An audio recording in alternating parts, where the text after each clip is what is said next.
एक कातिल को एक कत्ल करना था, लेकिन उसे समझ में नहीं आ रहा था कि वो कत्ल कैसे करे, क्योंकि वो एक परफेक्ट मर्डर करना चाहता था।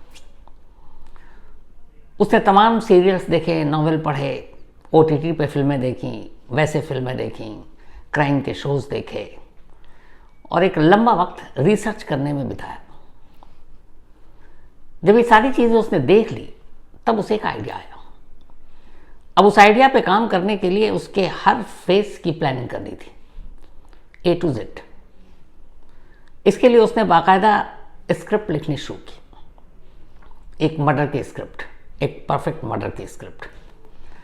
और जब ये सब कुछ हो गया तो फिर उस परफेक्ट मर्डर को करने के लिए जो कुछ उसने किया, ये पूरी कहानी वही है।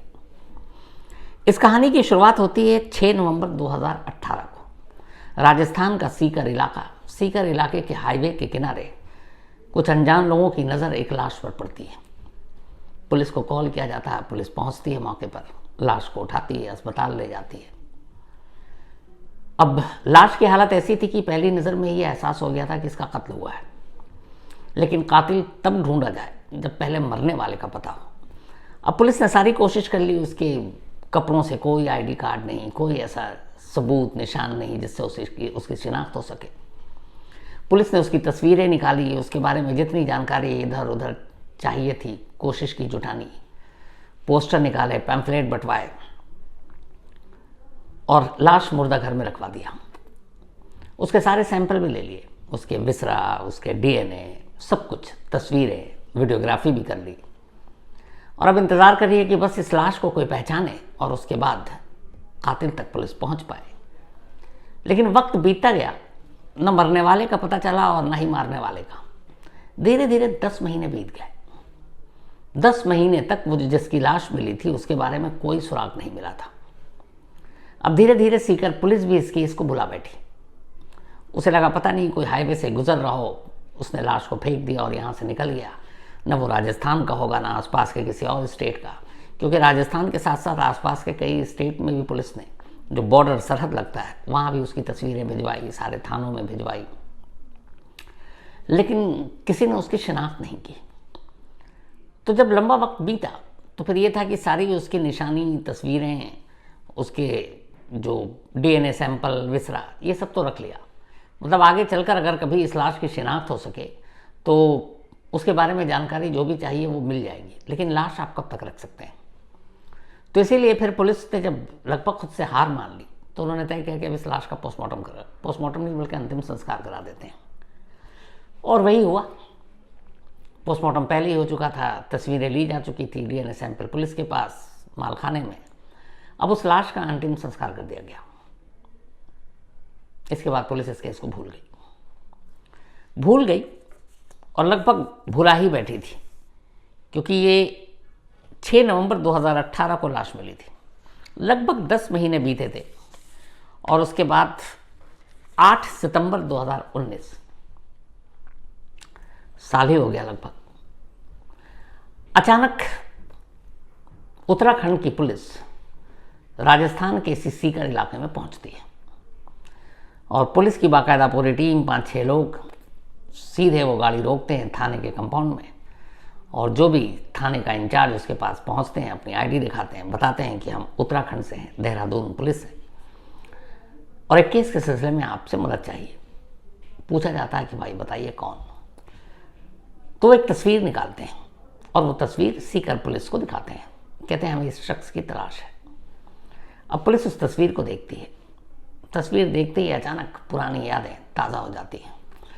चूँकि उसी सीकर पुलिस स्टेशन का ये केस था, उनमें से एक पुलिस वाला फ़ौरन उस तस्वीर को देखकर पहचान जाता है और कहता है साहब इसे मैं जानता हूँ। देहरादून पुलिस भी खुश कि चलो जिसकी तलाश में वो देहरादून से चलकर राजस्थान सीकर तक पहुंची है वो उसे मिल गया। पूछती है कहाँ, तब वो एक फाइल का बंडल देहरादून पुलिस के सामने रख दिया जाता है और कहा जाता है कि आप जिसे ढूंढ रहे हैं बस अब वो इसी फाइल में है, क्योंकि इस दुनिया में भय नहीं। देहरादून पुलिस बड़ी हैरान होती है, पूछती है क्या हुआ। तब सीकर पुलिस बताती है कि करीब 10 महीने पहले हमें सीकर हाईवे के करीब एक लाश मिली थी और हमने उस लाश की शिनाख्त की बड़ी कोशिश की, आसपास के तमाम राज्यों में भी, यहाँ भी, लेकिन लंबे वक्त तक किसी ने उसकी पहचान की नहीं। तो हमने बाकी उसके सारे सैंपल लिए, सारी चीज़ें तो कलेक्ट करके रख ली, तस्वीरें रख ली, फिर उसका अंतिम संस्कार कर दिया। अब जब पुलिस ने वो पूरी फाइल देखी तो देहरादून पुलिस हैरान, तस्वीर सामने थी। अब देहरादून पुलिस ने कुछ लोगों को बुलाया सीकर और कहा आप आइए और इस तस्वीर को देखिए, और ये जो सीकर पुलिस तस्वीर दिखा रही है इसको देखिए। वो लोग कोई और नहीं थे, उसी शख्स के रिश्तेदार थे जिसकी 10 महीने पहले लाश मिली थी, यानी वो जो मर चुका था। वो रिश्तेदार आते हैं और तस्वीर देखते हैं, लाश की तस्वीर देखते हैं और रोने लगते हैं, कहते हैं हाँ ये उनका बेटा है। उन्होंने बताया कि इसका नाम अजय है और ये कब से गायब है हमें नहीं मालूम। उसकी वजह उन्होंने बताई, क्योंकि पुलिस हैरान थी कि इसे ढूंढा क्यों नहीं। उन्होंने कहा इसे ड्रग्स की और नशे की लत थी। एक बार झगड़े में इसके हाथों एक खून हो गया था, बाद में वो जमानत पर बाहर आया। हमारी फैमिली, बिरादरी, पड़ोसियों में बड़ी नाक कटी। हम लोगों ने उसे घर से निकाल दिया और उसके बाद हमने कभी उसकी खबर नहीं ली कि वो कहाँ है, किसके साथ रहता है, किस हाल में है। और यही वजह है कि वो इतने दिनों तो गायब या कांटेक्ट नहीं किया, तो हमें कोई फिक्र नहीं थी, लेकिन हमें ये पता नहीं था कि वो इस दुनिया में नहीं है। अब इधर देहरादून पुलिस हैरान की जिसकी तलाश में वो यहाँ आई है, वो शख्स तो 10 महीने पहले मर चुका है। तो फिर जिस कातिल के तलाश में वो यहाँ आई थी, वो कातिल असली में कौन है? क्योंकि जिस शख्स की तलाश में देहरादून पुलिस यहाँ सीकर आई थी, ये वही अजय था जिसकी एक मर्डर केस में देहरादून पुलिस को तलाश थी। लेकिन यहाँ आकर पता चला कि ये तो 10 महीने पहले इसकी मौत हो चुकी है। और हैरानी इस बात की थी कि जो तारीख इसकी मौत की बताई थी सीकर पुलिस ने, उस कत्ल के बाद यानी उसकी मौत के बाद एक दूसरा कत्ल हुआ था, और उस कत्ल के सिलसिले में अजय की तलाश थी। यानी देहरादून पुलिस जिस कातिल को ढूंढ रही थी, वो अजय की मौत के बाद कत्ल हुआ था। तो ये कैसे मुमकिन था? एक मुर्दा किसी का कत्ल कैसे कर सकता है? देहरादून पुलिस बहुत कंफ्यूज, लेकिन सच सामने, अजय की मौत की गवाही सीकर पुलिस दे रही है, सारे सबूत हैं। पुलिस वापस लौटती है देहरादून, और देहरादून जाने के बाद अब नए सिरे से कत्ल की तफ्तीश शुरू करती है। और इसी कत्ल की तफ्तीश के दौरान एक ऐसी कहानी सामने आती है जिसके स्क्रिप्ट 10 महीने से लिखी जा रही थी। ये कहानी है अशोक और उसकी पत्नी कामना की। अशोक देहरादून में रहने वाला एक कंपनी में मुलाजिम, और वो इंजीनियर था। देहरादून में उसकी जॉब लगी थी, तो वो रहने वाला कहीं और का था, पहुंच गया देहरादून, वहाँ जॉब करता है, किराए के मकान में रहता है। इत्तेफाक से जगह पे वो किराए के मकान में रहता, वहीं बराबर में एक ब्यूटी पार्लर था, और उस ब्यूटी पार्लर की ओनर, एक मालकिन, उसकी एक लड़की थी जिसका नाम था कामना। पड़ोस में रहने की वजह से अक्सर अशोक और कामना की मुलाकात होती। धीरे धीरे दोनों में प्यार हो गया। जब प्यार हुआ तो अब दोनों ने फैसला किया कि वो शादी करेंगे। दोनों ने अपने अपने घर वालों को बताया। कामना के घर वालों की शर्त ये थी कि ठीक है, शादी से हमें कोई एतराज़ नहीं है, लेकिन तुम कोर्ट मैरिज करो, क्योंकि आजकल के लड़कों का पता नहीं, शादी करके छोड़ देते हैं। चूँकि अशोक कामना से प्यार करता था और कामना भी अशोक से, इसलिए ये भी शर्त मान ली गई, और दोनों परिवार की रजामंदी से अशोक और कामना की शादी हो गई। शादी के बाद सब कुछ ठीक ठाक चल रहा था। इनकी एक बच्ची भी हुई। इधर इस शादी के दौरान में हुआ ये कि अशोक के एक बुआ का लड़का था और उसका नाम अजय। अजय ठीक ठाक लड़का, लेकिन फिर बीच में वो नशे वशे के लत में पड़ गया, और उसी नशे के लत के पड़ने के चक्कर में एक झगड़े में उसके हाथों एक खून हो गया। अब उसके माथे पर कातिल का ठप्पा लग गया। वो जेल गया, लेकिन बेल हो गई और वो बाहर आ गया। घर वालों ने उसे निकाल दिया। अब वो सीधे आ गया देहरादून, क्योंकि अशोक और अजय एक दूसरे को बहुत मानते थे, कज़न थे दोनों, बुआ का बेटा तो कज़न हुए, तो बचपन से साथ पले बढ़े थे एक दूसरे से, तब कज़न भी थे, दोस्ती भी थी। तो अजय ने उसे सहारा दिया। उसने कहा तुम यहीं रहो, कोई इशू नहीं। इसके बाद धीरे धीरे वक्त गुजर रहा है।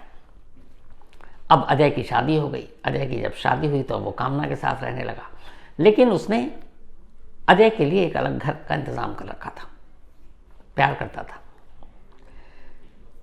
धीरे धीरे शादी के बाद अब ये हुआ कि कामना अपना बिजनेस फैलाना चाहती थी, प्रॉपर्टी का, और इधर अब अजय को भी लगा कि, बल्कि अशोक को, कि वो भी कुछ अपना बिजनेस करे। इस चक्कर में इन लोगों ने कुछ लोन लिए, करीब अराउंड 70 लाख हो गए, 70 लाख रुपए। अब इनमें से ज़्यादा बड़ा हिस्सा लोन का था कामना के, जो ब्यूटी पार्लर के नाम पे उसने लिया। अब इस लोन लेने के बाद ही अशोक और कामना की ज़िंदगी में एक परिवर्तन आया। अशोक को पहली बार अब एहसास हुआ कि कामना का किसी और के साथ अफेयर है, और उसे शक था कि अफेयर किसी और के साथ नहीं, बल्कि जिस बैंक से उसने लोन लिया है उस बैंक का वो जो एजेंट जिसने लोन दिलाने में मदद की, वो अक्सर घर आता था लोन के सिलसिले में कागजात डॉक्यूमेंट्स चेक करने के लिए। तो अशोक के मन में ये बैठ गया, कई बार उसने बातें करते हुए देखा, कई बार फ़ोन पे, तो उसे लगा कि कामना और उससे लोन जिस बैंक ने दिया उसके एजेंट के बीच में कुछ है। अब इसी शक की वजह से पति पत्नी में झगड़ा होने लगा। कामना कहती ऐसा कुछ नहीं है, लेकिन अशोक के मन से वहम जाता नहीं। धीरे धीरे वक्त बीता। अब उसके अंदर लगा कि कामना झूठ बोल रही है, जिससे उसने प्यार किया वो उसे धोखा दे रही है। फिर उसने कहा क्या करें, तभी उसके दिमाग में आया क्यों ना कामना का कत्ल कर देते हैं। इसके साथ ही उसके मन में लालच भी आया। उसने कहा कि अगर कामना का कत्ल कर देते हैं तो एक तो बदला पूरा होगा कि उसने उसके साथ बेवफाई की, और दूसरा जो उसने 70 लाख के लोन ले रखे हैं उनमें से करीब 50 लाख के लोन तो कामना के नाम पर है। तो अगर कामना मर गई तो वो लोन तो कोई चुकाएगा नहीं, और वो सारी चीज़ें फिर उसकी हो जाएंगी। तो दोनों चीज़ें उसके दिमाग में घूम रही थी, लेकिन उसने सोचा कि कत्ल कैसे करें। वो पेशेवर क्रिमिनल भी नहीं था, कभी उसने कोई क्राइम नहीं किया, लेकिन नफरत इस कदर हो गई थी उसको अपनी पत्नी से कि वो बस उसको रास्ते से हटाना चाहता था। अब उसने सोचना शुरू किया, बहुत सारी फिल्में देखी, OTT पे सीरीज़ देखी, क्राइम के शोज़ देखे, क्राइम के नॉवेल पढ़े, मतलब जितना आइडिया जहाँ से ले सकता था लिया, और आखिरकार उसे एक आइडिया मिला, और उसी आइडिया पे अब उसने काम करना शुरू किया। अब इस आइडिया के तहत कामना का कत्ल करने के लिए या कत्ल करने से पहले उसे एक और काम करना था।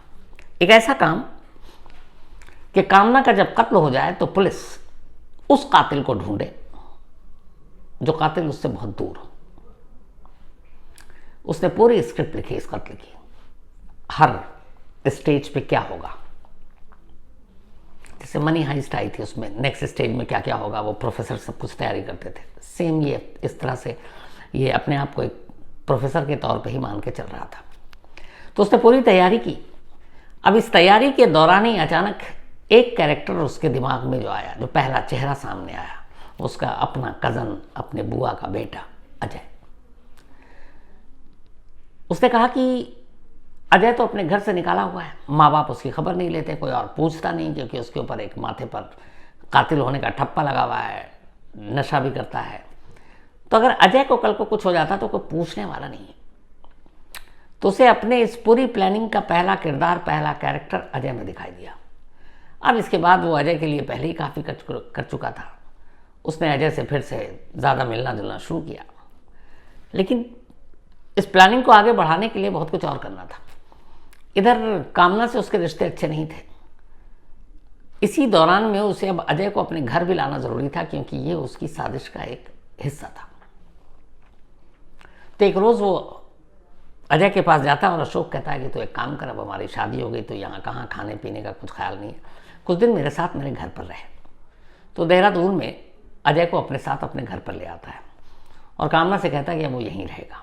इधर कामना और अशोक के बीच के रिश्ते वैसे ही ख़राब हैं, क्योंकि अशोक के मन में वहम है कि इसका कामना का कुछ अफेयर है। पति पत्नी में अक्सर झगड़ा होता है, लेकिन रहते दोनों एक ही छत के नीचे एक साथ, क्योंकि एक बेटी थी। तो वो अजय को ले आया। अजय के आने से कामना को गुस्सा आया कि आप अपने कज़न को यहाँ ले आए, इसके ऊपर ये इल्ज़ाम है। कोई भी फैमिली जिसके ऊपर एक दाग लगता है तो थोड़ा उससे दूर होती है। तो उसको लेके फिर इन दोनों में बहस हुई। अशोक ने कहा नहीं, ये तो यहीं रहेगा, और काफ़ी दिन तक रहा। लेकिन जब साजिश के अगले फेज को पूरा करना था, उससे पहले प्लानिंग के तहत उसने अजय को एक दिन पहले कहा कि अब तू चला जा, बीवी गुस्सा करती है, तू वापस वहीं रह, बाकी मैं तेरी देखभाल करूँगा। अब अजय चला गया और उसने अजय को भेजा 28 अगस्त नहीं बल्कि अगस्त के पहले हफ्ते में अजय को घर से भेज दिया। अब अजय चला गया उसी अपने घर पे।